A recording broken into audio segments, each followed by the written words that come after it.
Well, it ties together because obviously, his campaign built on affordability and finding this, sort of rock star status in New York City, coming out of nowhere to win the primary overwhelmingly. I don't know if you guys remember, we did the live stream that night.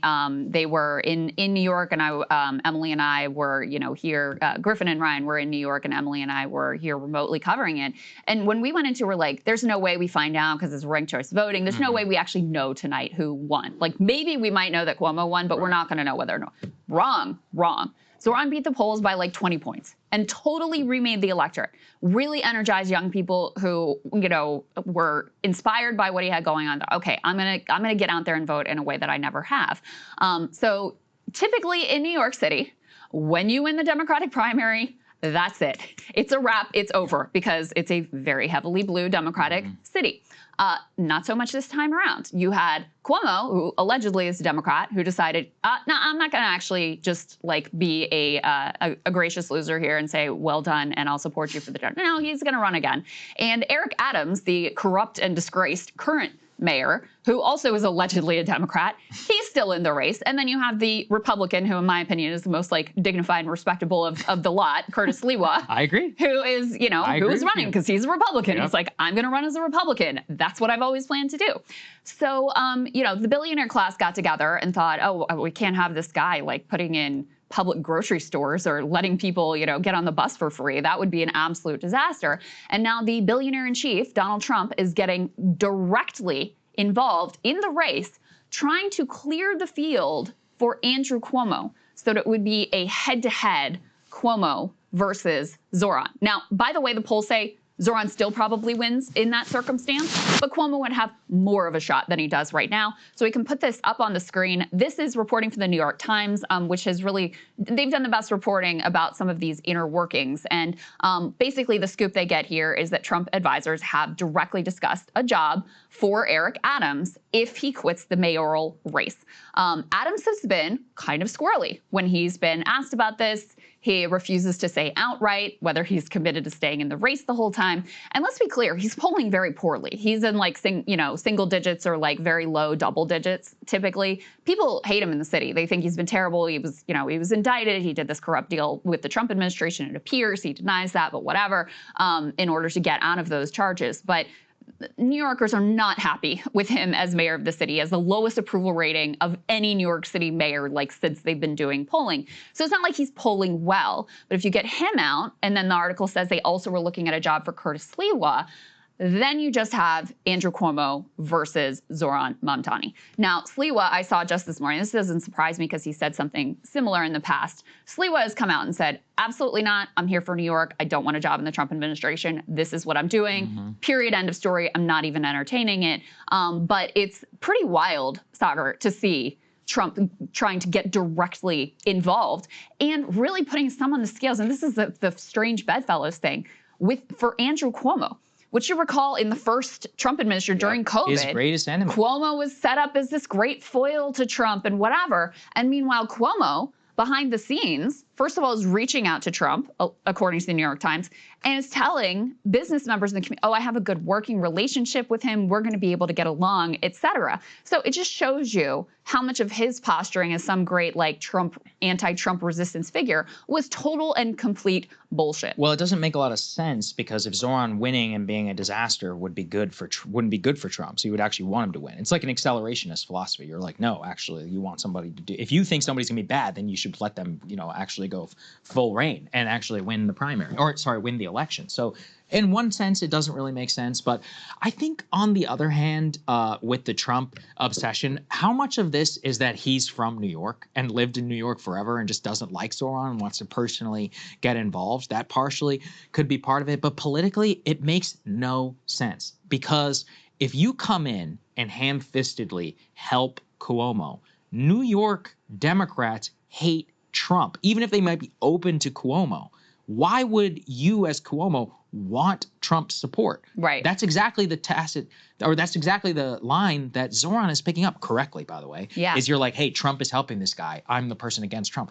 In a Democratic environment right now, you don't want nothing to do with Donald Trump. Yeah. That's the part I just don't understand. Yeah. Yeah. I think Trump is, I think in a sense, he's kind of jealous of Zoran because he has this deep hole in himself that he was never like embraced and loved in New York high society, you know, as an outer borough guy.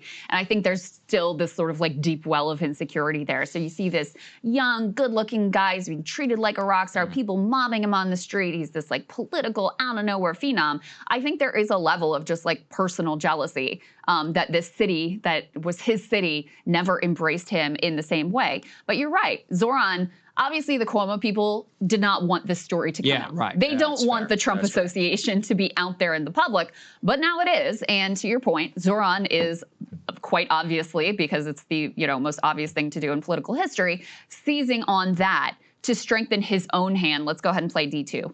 I think there are many ethical issues with this news.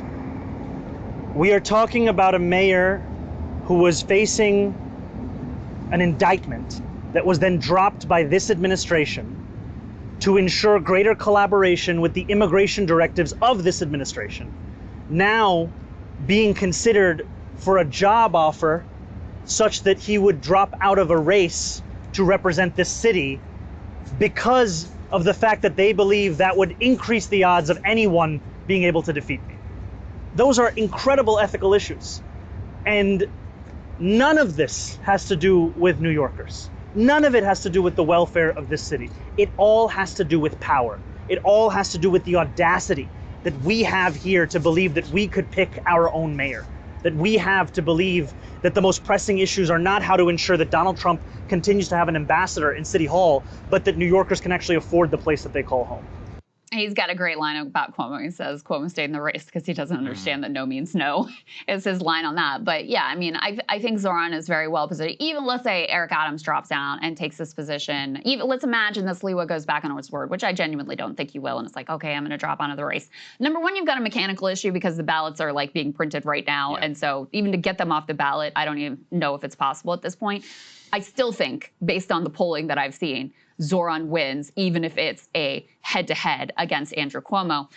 It's not just Republicans, though, that are very upset about Zoran and his success in New York City. You still have Democrats who are like it's very perplexing to me at this point, who still don't want to support him, who are still upset with him, who still don't want to endorse him, including Hakeem Jeffries, including Chuck Schumer, where the writing is so clearly on the wall. And by the way, this is who your voters chose, right? Hakeem Jeffries. Zoran won your district by 12 points. Okay, so maybe you should be talking to him about getting some advice about how to fight and how you position yourself, et cetera.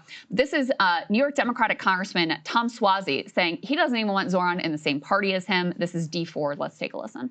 Zoran Mamdani and other Democratic socialists should create their own party, because I don't want that in my party. It's unbelievable. This guy, I don't know if you are very familiar with him, Sagar. So he represents this, I think, Long Island district in New York. He ran against Kathy Hochul in the Democratic primary for governor and got walloped by her. So, like, it's not like he's some political phenom. You know, if you look at who's winning young men back, right? Who's rebuilding a working class coalition? Who has the highest level of popularity in New York? Tom Suozzi is not on that list. Zoran certainly is. Yeah, I don't know, though. At the same time, I kind of agree with him, only in the sense of I would like to see more political parties. Because yeah, sure. And that's kind of where, he is. But the one he's in would really get destroyed. I totally agree. On a national stage. It's more, though, that, in the big tent parties, part of the reason nothing gets done in Washington is because a lot of the big tents don't actually agree with each other at all. Primaries are very useful for this purpose because you can eventually take over a party. This is on a functional basis, but he's not wrong. Like, that guy is basically a Republican, right? In a lot of senses, or at least in— He should be in like the no labels party. Right, it's no labels. Him and Gottheimer and a bunch of the Republicans. There really should be parties like that. Cuomo should be in there. Right, and then it can be we can have like the French system or the Germans or any of these others with proportional representation, which allow people to battle out, and then coalitions and all those people can form in the way— who was that guy, Brad Lander, right, who supported Zoran? That's important. I actually think these types of things are good. So anyway, that's my hot take. Yeah, but that's not the way he means. That's not the way they mean. Yeah, that's not the way they mean. But in a way, I think a lot of these people— it's kind of like MAGA. Like, MAGA's not Republican. It's become Republican, but a lot of the people who identify as MAGA don't actually consider themselves Republicans, which, by the way, was one of their great assets because people don't like Republicans or Democrats, but like, but I'm MAGA, you know? Absolutely. It's one of those, I think DSA is very similar. That's like, why Zoran is popular. I agree, because he doesn't the seem like a Democratic politician. Party. He doesn't seem like a Democrat. He run in the Democratic primary, but he's not a capital D Dem who's like, you know, been going to Pete. It's like Pete Buttigieg just wanted to be president since he's like 9 years old. Yeah. You know? That stuff comes across, and it is important. I mean, it's the reason Bernie Sanders absolutely is one of the most popular politicians yeah. in the country because he critiques, he has his own brand, separate and distinct from the Democratic Party, and is in critique of the Democratic Party. And that's the piece where most of them are just totally, they see that as an existential threat. Yes. You know, and actually they should. No, yeah, I agree. I think it's great. And that's why traditional politicians in this day and age are not going to be doing so well. At least I hope so. Hey, if you like that video, hit the like button or leave a comment below. It really helps get the show to more people. And if you'd like to get the full show ad-free and in your inbox every morning, you can sign up at breakingpoints.com. That's right. Get the full show, help support the future of independent media at breakingpoints.com.